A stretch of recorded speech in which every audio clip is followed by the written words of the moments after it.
हाथ उठाया, मुझे हाथ उठाया। भैया जी, मैं आपको बारंबार चेतावनी दे रहा हूँ। मैं कह रहा हूँ तुम 20 समय बात मानोगे कि नहीं? मैं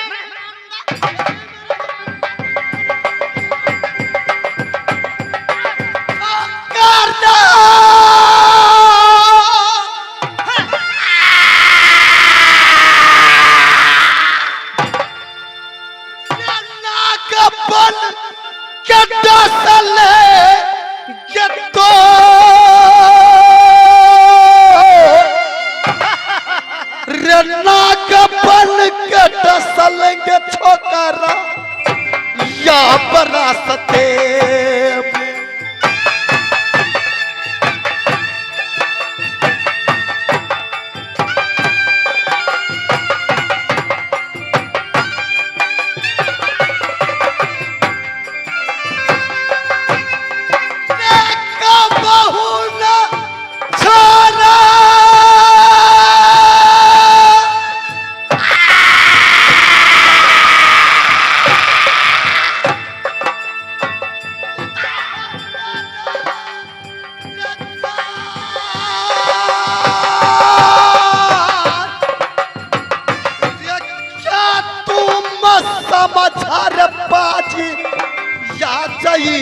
दल को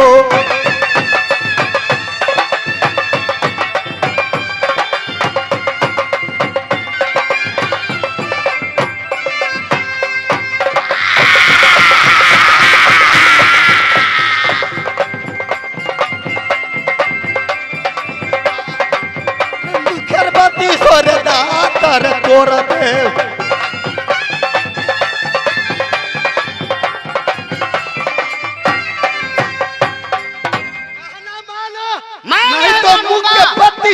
तोड़ देंगे और तोड़ के मोहब्बत ले जाऊंगा।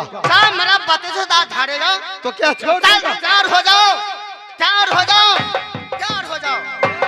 हाँ, अभी मैं समझा रहा हूँ, नहीं तो पैर पकड़ के रे ऊपर फेंक देंगे, रे ऊपर चील कौआ खोदी को दिखा नीचा गिरोगे जूता से मरेंगे।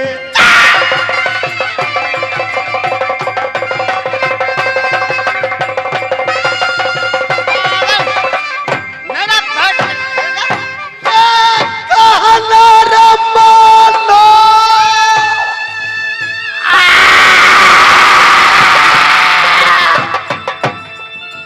छोकरा जंगल लिया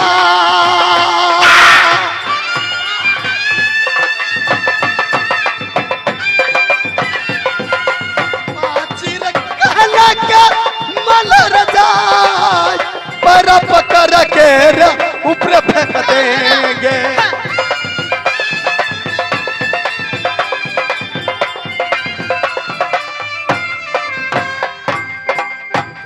मैं बोला ना इस रास्ते से जाऊंगा तो जाऊंगा। चल तैयार हो जाओ।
बरासते में।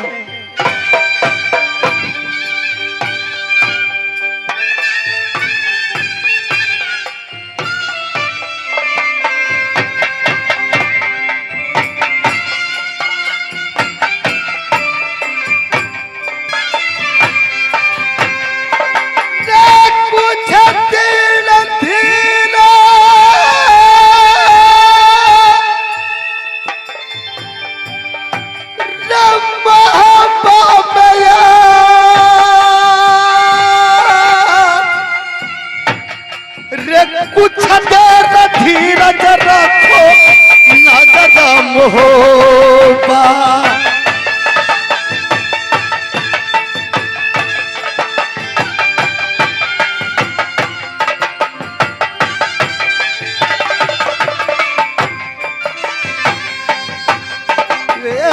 बाजीर सुन रे दल सिंह को बात जैसे पीटा बरासते में।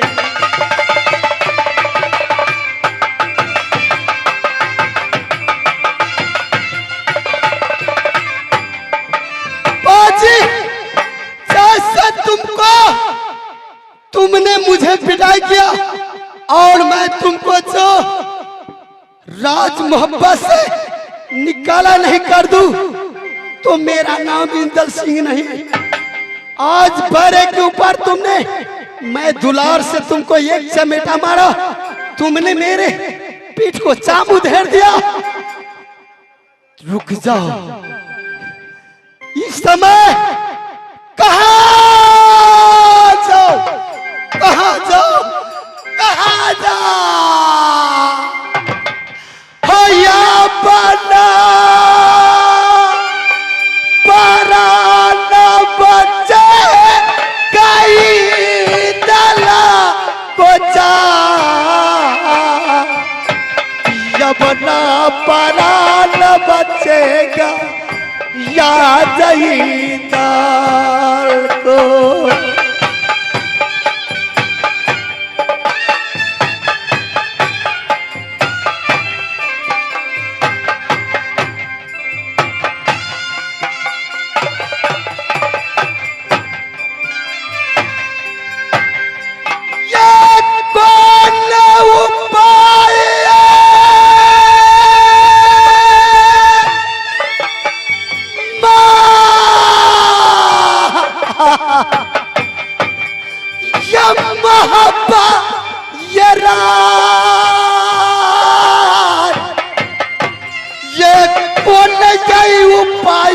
सोचू न करम होबा।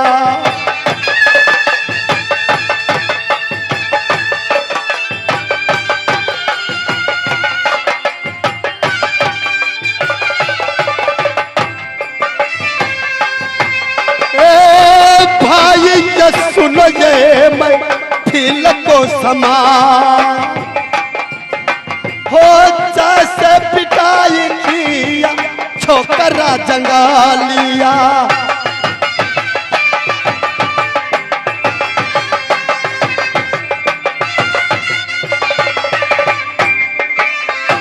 याद आया इस समय माँ के पास जा रहा हूँ, मेरी माँ के पास जाऊंगा, मेरी माँ मुझे जान बचा लेगी और अपनी कहानी मैं माँ से कहूंगा। माँ माँ माँ बचाओ बचाओ।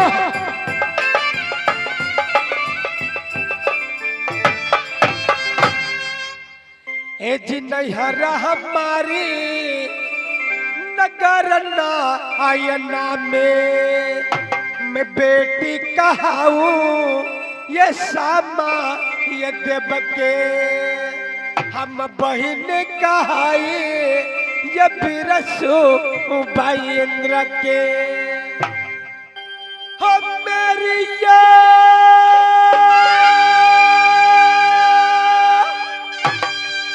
बनैया के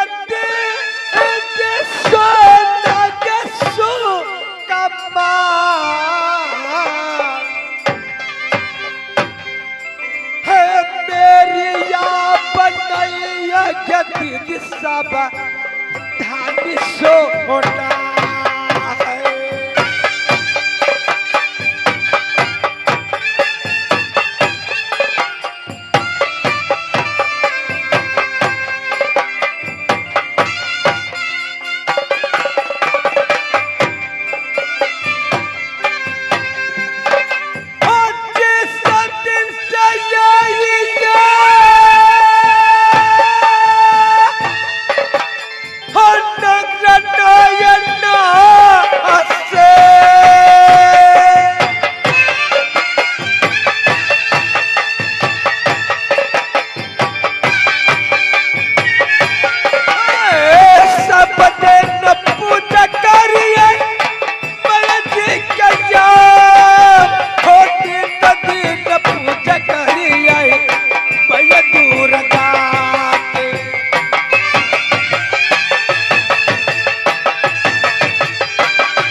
बेटा इंदला मेरे ये मोहब्बा में हो गोद के खिलौना बेटा इंदला आया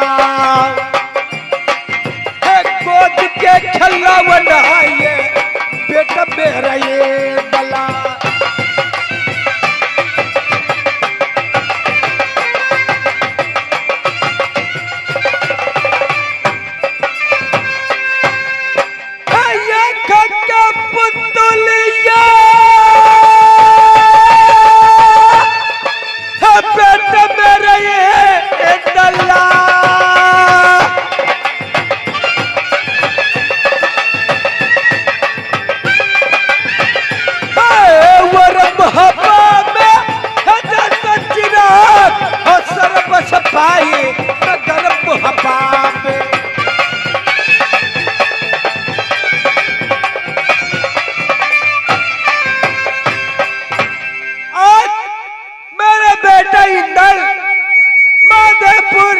कॉलेज में पढ़ने के लिए गया, लेकिन ना जाने आज किस लिए उसे लेट हो गया। नित दिन आता था, माँ मुझे खाना दो ना, खाना दो ना। मैं खाना बना के कब से इंतजार करती हूँ।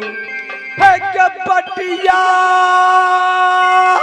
ये जो ही क्या दीदी अपना बाबू हुआ क्या पटिया ये जो ही क्या दीदी सब अपने लड़ाते।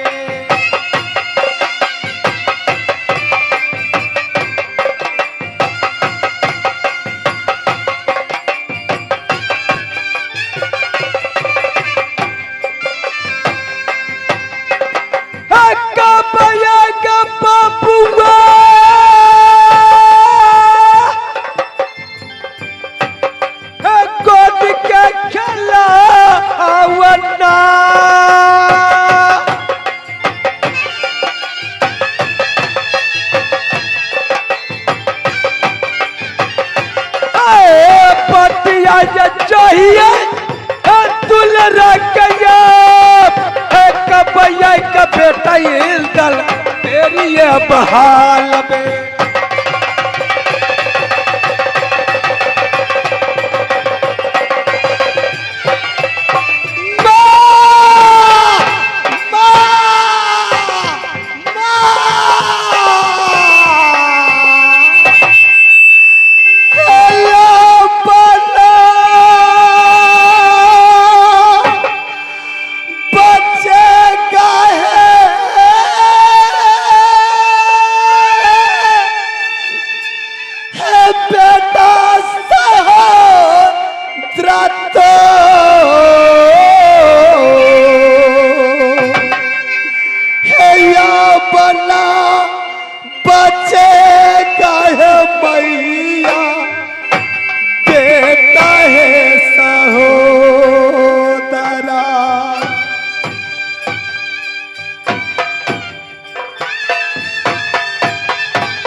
छमीनिया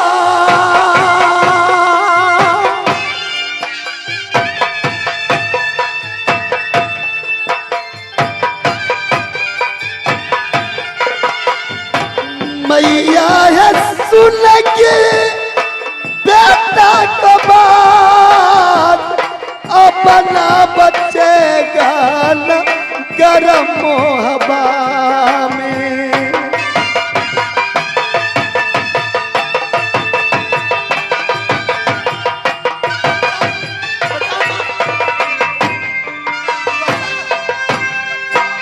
बेटा इंदल, तुम डरते क्यों हो बेटा? क्या हुआ है? डरने की बात है माँ। माँ ना जाने चाचा जी कहां से छोकरा जंगलिया को ले गया, ले आया राज मोहब्बा में और कहा बेटा इंदल तुम इसको ले जाओ माधेपुर में पढ़ने के लिए। बहुत समझा कर चाचा जी और पिताजी मुझको भेजा माधेपुर पढ़ने के लिए। मैं माधेपुर उसको लेकर गया।